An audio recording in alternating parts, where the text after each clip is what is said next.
Okay. Hi everyone. Okay, so I wrote a post about this a little while ago and need to write more, but I got a catchy name for it. Now it's called Lifeboat. Because it's like, hell, it's not a full solution. Okay, so we're all here because we're worried about quantum computers, right?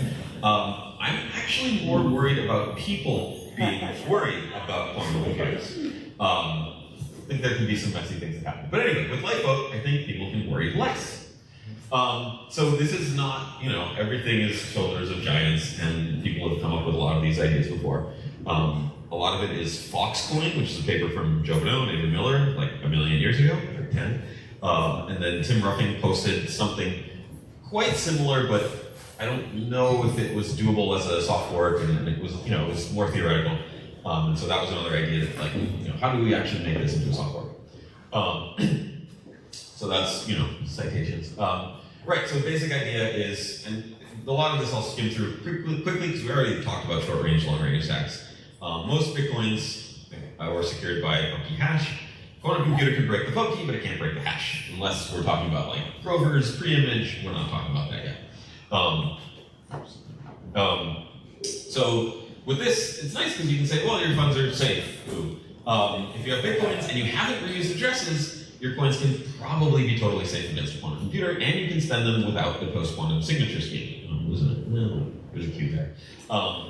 So this is a sort of, what if a quantum computer shows up before we've even merged in Sphinx or lattices or anything, and all we have is UCPSA and schnorrs, confusing. You can still keep your funds safe with this mechanism. So the outline is, I'll talk about quantum computer detection activation. That's pretty orthogonal to the rest of it, but it's quick. And then I'll talk about a simplified TXID only commitment and how that would work, and then the 3-hash commitment that actually I'm proposing, and then a little bit about downsides and extended uses. And I'll try to go quick. So one thing I think would be really nice, might not happen, but if a quantum computer we had a proof that a quantum computer existed, that would make things a lot simpler. We'd know when to activate all these things. You can prove that it does exist, right? If you send a coin to a script that's just this 2-byte script, op SHA-256, op Txid, if that script evaluates to true, if someone spends that coin, you've got a problem. And here's a quick run through of how this script would work. You've got the script, you need to put stuff on the stack. So first, you've got a signature. You've got a pub key of sorts. You push these both on the stack. Now you evaluate op SHA-256. You take whatever's on the top of that stack and hash it. So now you've got some kind of hash. And then you take run op Txid, and it evaluates to 1. But op Txid only evaluates to 1 if this is a valid signature for this pub key on the transaction. This pub key, you just hashed it. So you know the pre-image, you know both the valid signature and a valid pre-image of a public key. That's not supposed to happen. That means that either SHA-256 is pre-imageable, or someone's broken the discrete log problem for the curve you're on. And this is a nice, your proof is very small. Any transaction can do this. You can code this whole thing real quick. You can say, okay, if you see this, activate, burn all the coins, or give all the coins to whoever, you could literally say, whoever spends this, give all the pub key long-range coins to them. So they don't even have to work on it. I'm just kidding. Anyway, so that's, I think that is a good tool to have. And for me, I think could be a lot of controversy, like we shouldn't activate, there's a lot of trade-offs. To me, if this evaluates to true, this happens, I'm all for it, activate. Like there's no more debate. Like we have a proof of quantum computers here. Okay, like it's time to do something. But then the controversy is if this doesn't, and people are doing it secretly. Anyway, okay. Oh yeah, so as I say, SecP is broken, or SHA-256. It's not technically a proof of quantum computer, right? But it's close enough because it shows that the main signature mechanism is broken. Okay, so yeah, long-range attacks are the stuff people have said, you have the pay to pub key, stuff like that. Short range is, you have a few minutes, maybe a few hours, and you need to do it there.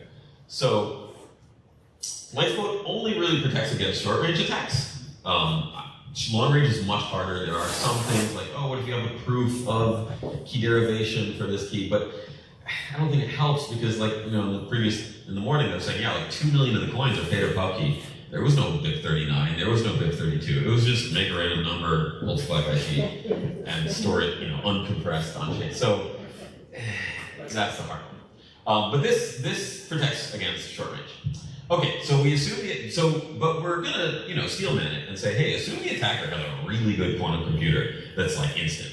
1 second they can do. And let's also assume that the attacker has pretty good connections and they can sort of look at your transaction and keep it from getting confirmed for a day. We don't assume that they can reorg arbitrarily because that's too powerful. But it's realistic to say, hey, they might have a decent amount of mining power. They might get lucky. They can prevent your transaction from getting in for a while. Okay, so the normal, it's a little redundant.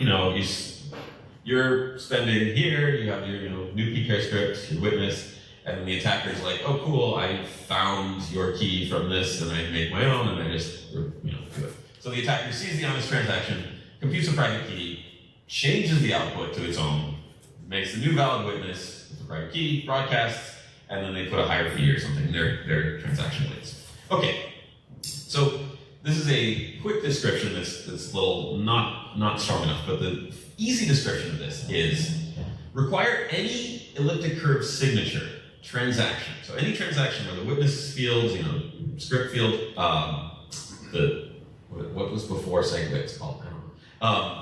But where any EC signature, that means its TXID has to already have been in an op return, right? So that's the real simple way to do it. It's like, okay, if you want a transaction and that transaction is using SecP2v6k1, that TXID needs to be in an op return I've already seen. And you can put a delay if you want, but just let's say previous block, whatever. So if it's commit only, you have a commit transaction where someone's making a new pub script, and presumably you get into this sort of turtles all the way down, well, how did this transaction get in? But it's got some op return with TXID2, and now your TXID, transaction 2 with TXID2, it's got a normal witness, it's got a normal output. This is a totally normal transaction, nothing has changed. But the nodes say, hey, have I seen this TXID before? And it's like, yes, I have. Okay, we're good. Assume the attacker can't reorg, but can block transactions. Can they, with a private key, steal these funds?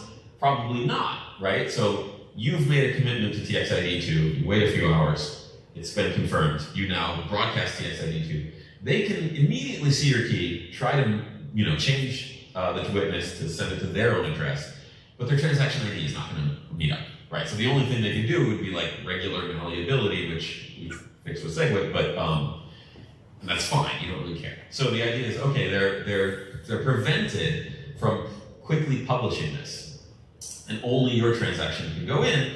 And when the attacker sees TXID2, that doesn't help them. They don't learn anything about your pub key or your signature or even what you look at a TXID, it doesn't tell you anything.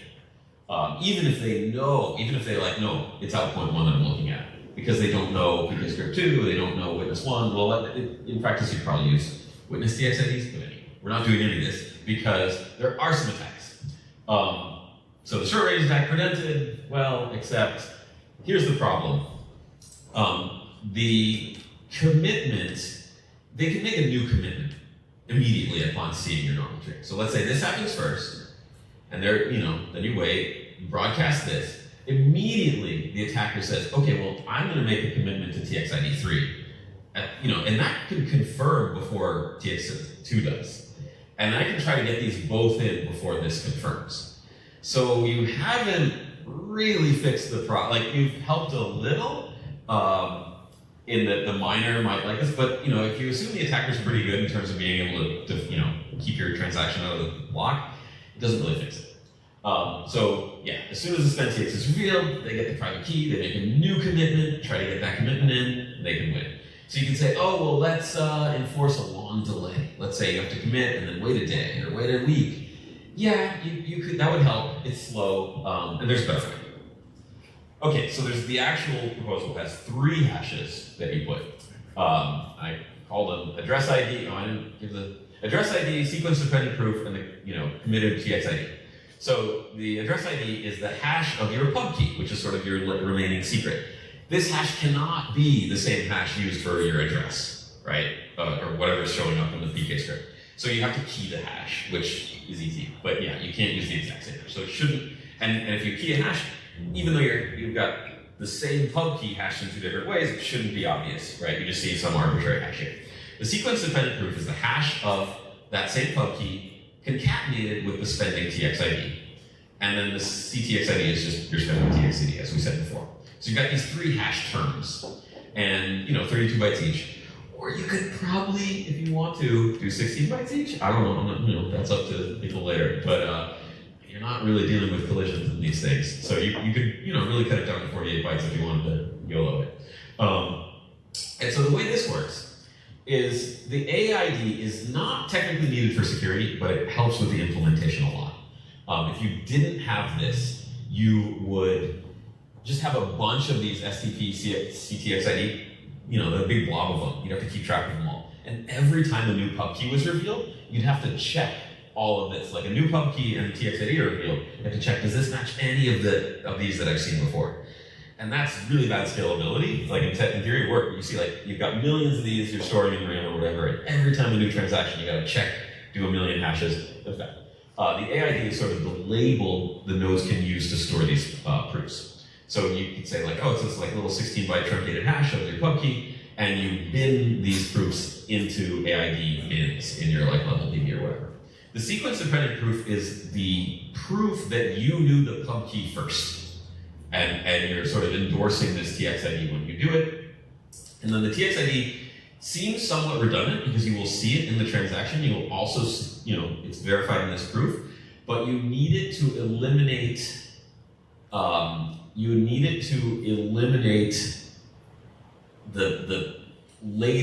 proofs that came later than, so the idea with this is you say the first valid proof is the only one you can use. And you need this so that you can validate. I'll show you in a second. Allows verification of STP once pub key is revealed. It's on my own a lot. So you can have conflicting commitments to the same address ID. And these conflicts are resolved once the pub key is known. And the first valid sequence-dependent proof is known. So I'll walk, okay. Well, yeah, it's just the bottom of this stuff. Okay, so you're gonna have to use like a key value store, probably shove it into level DB if you do this in core. It's okay, it's just a bot, you can run this.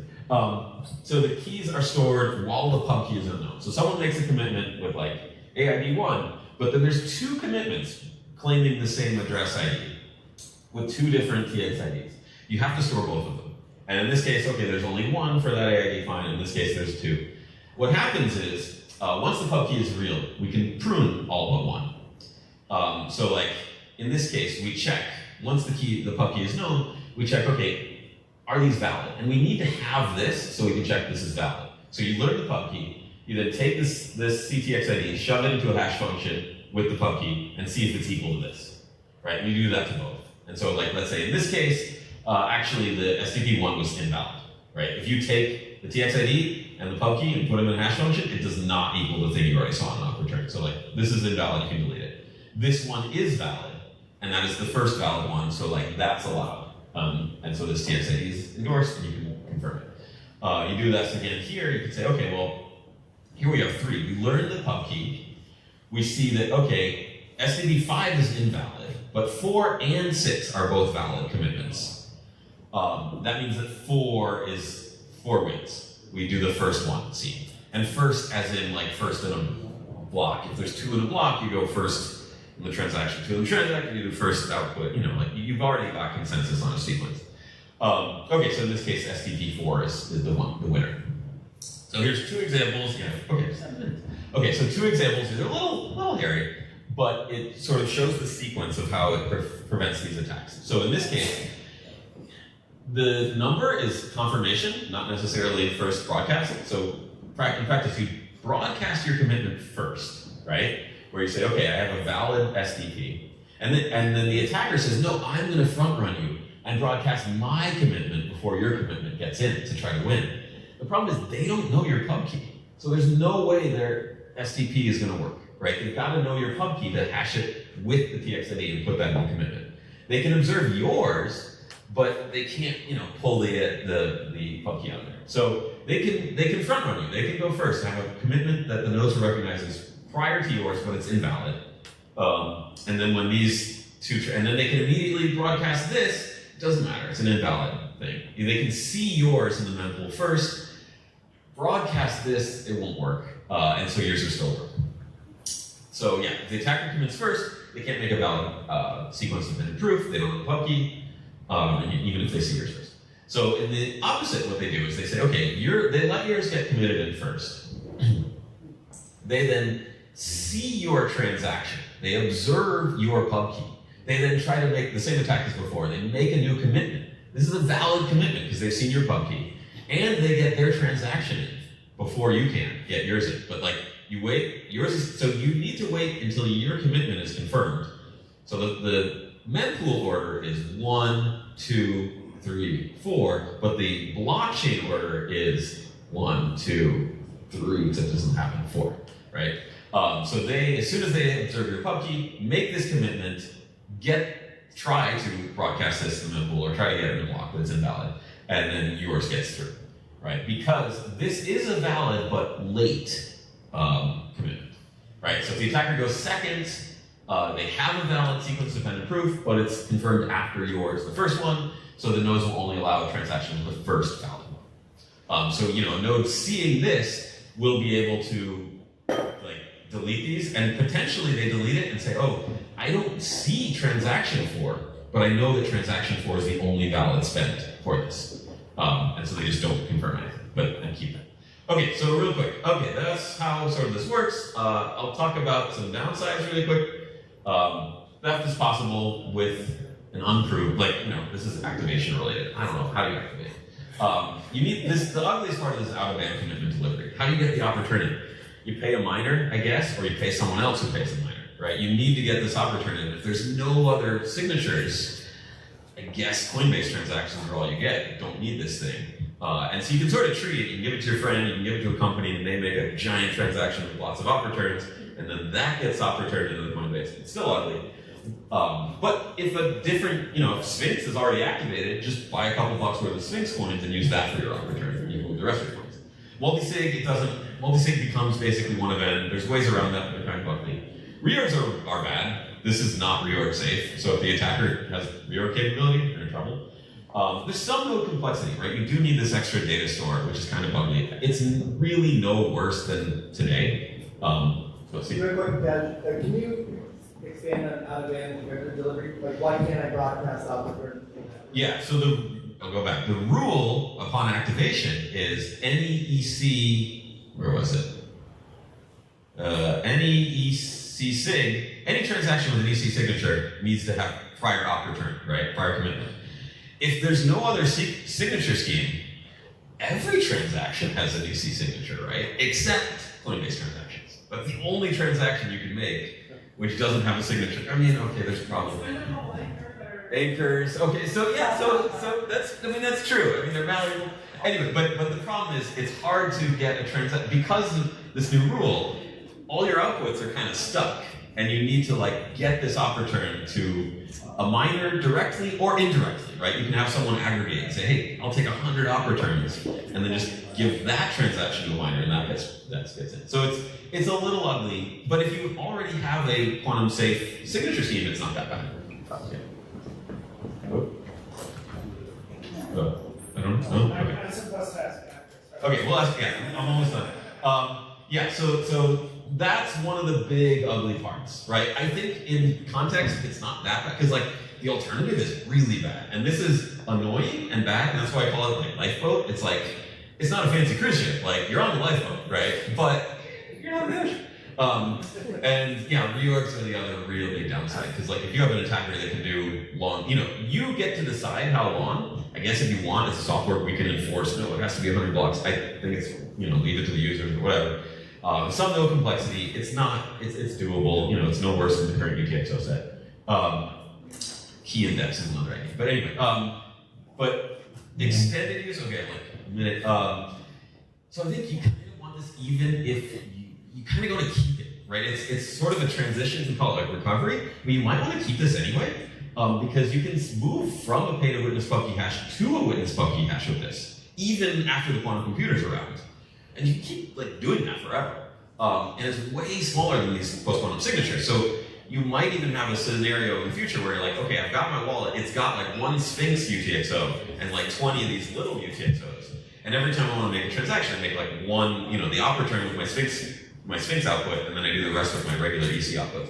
Or if you really want to, you can optimize it. And like I get rid of EC completely, and I just say my output is op hash 160, op hash 160 and like some 20 byte thing, and my pre-images are sort of my keys now, and they're 16 bytes. So you can do that.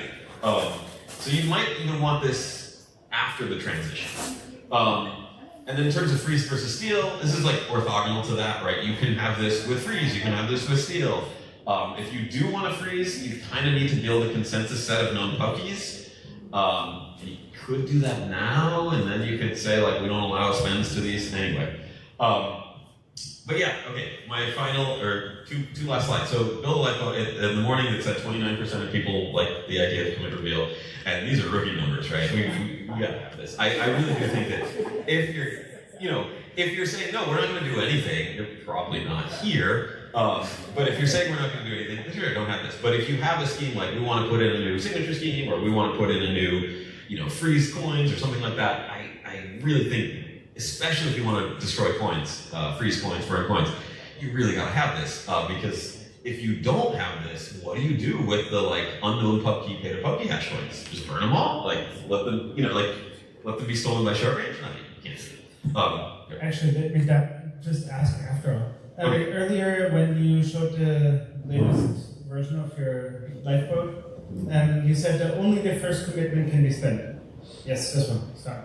Yeah, here. That does mean you can't do RDF. You can't try it. You have to make a transaction that goes through the first time, right? Yeah, no RDF. Yep, no RDF. Okay. I should add that. There's downsides. It's a crummy lifeboat with little abilities. Okay, last thing. Yeah, we got this. So yeah, let's build this. It's upsides. It uses existing primitives. It's just hashes. It's a soft fork, right? If you don't upgrade your node, you will just see a bunch of random op returns. It's really compact. It's fast to verify. There's no migration rush, right? And so if you have a key that's short, range attack only, you can leave it there for a few years. The users, you've got to change their wallet, but you can implement this. It works well alongside any post-quantum signature algorithm or none. So if if it happens really quick, use this while we're still figuring out a signature system. Okay, cool. Hope these ideas help, and we can discuss. Thanks.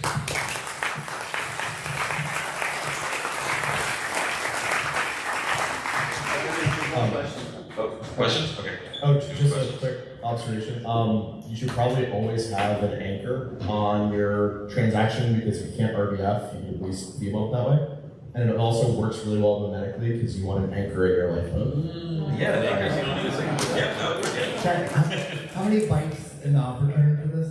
So if you want to be like YOLO 16 byte hashes, then 48. 40. Or otherwise it would be 96. So not friendly or not? The small version is not friendly, the large version is not. Spam. You could do the AIP 16 and the other two 32. I mean, yeah. Well, my question for you, Tadge, is could you think of this, of Lifeboat, as essentially a covenant? And if so, could you implement it with Txid hash? It's not, there's no interest. That's a good question. I don't think of it that way. Well, because like you have the you could hash the address and then provide it to Tx hash, and then as part of one of its introspection commitments that you can do. So it might be possible. Maybe. This works for unmigrated coins. And Yeah. you say everybody has to spend to something that commits to TX hash or not. Yeah, I mean, the main thing is it's all the old pay pub key hash. And so, You need to commit to your future operations goal. Yeah, that's So what I I'm can say, thinking. come on, I got the big boat, we're going. So Yeah. You can literally use Txid to verify or Tx hash to commit to this kind of thing, right? I guess. for the operations, yes. Not for So in CTV, yes, the receiver constructs the hash, correct? Yeah. The other side, okay. Good to know. Anyone else?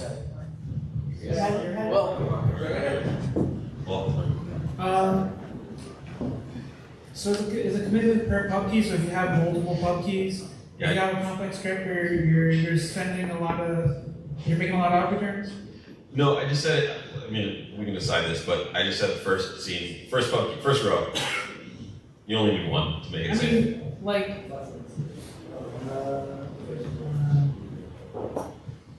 But yeah, we could change that. I mean, I'm not tied to it. I think You the can simplest. reuse puppies and random ass scripts. Yeah, so reuse is a problem. So everything becomes one of X, right?